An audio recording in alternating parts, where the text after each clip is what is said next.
Chers frères et sœurs, dimanche dernier, Jésus se présentait à nous comme la porte, un lieu de passage.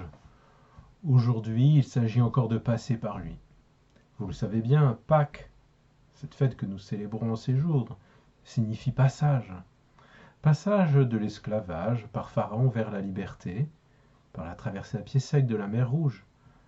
Passage de l'errance au désert à la vie en terre promise, par la traversée à pied sec une nouvelle fois du Jourdain, passage de la mort à la vie, par la résurrection pour Jésus, passage de la cellule de sa prison à la liberté pour l'apôtre Saint-Pierre dans les Actes des Apôtres. Et vous, quel passage voulez-vous vivre? Le passage au déconfinement, le passage à l'année supérieure pour les enfants et les jeunes, le passage de la vie active à la retraite. Là, on rêve de demain. Est-ce si fondamental? En effet, il y a un passage à ne pas rater, c'est celui vers le Père. C'est en ce sens que le début de l'évangile de ce jour est souvent entendu lors des funérailles. Les funérailles consistent en la célébration de ce passage de la vie terrestre, marqué par la mort et le péché, à la vie éternelle. La condition mortelle et pécheresse est la condition de chaque personne humaine.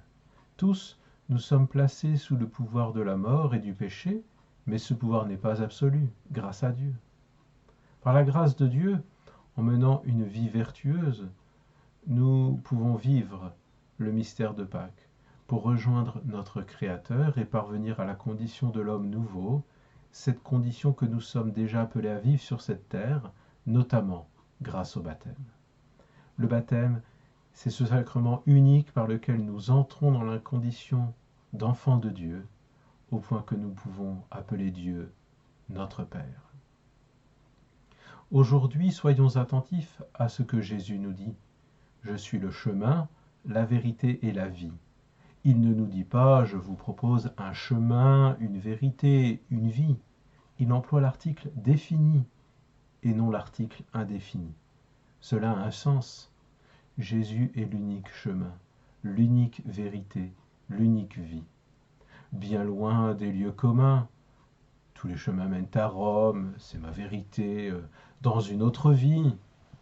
Oui, il n'y a qu'un seul chemin qui nous mène vers Dieu, Jésus-Christ. Il n'y a qu'une seule vérité qui nous purifie et nous remet sur ce chemin, l'évangile de Jésus-Christ. Il n'y a qu'une seule vie divine qui se mêle à la vie humaine en Jésus-Christ. Jésus-Christ est l'unique sauveur de tous les hommes. Réjouissons-nous de la résurrection du Fils du Père par la puissance de l'Esprit.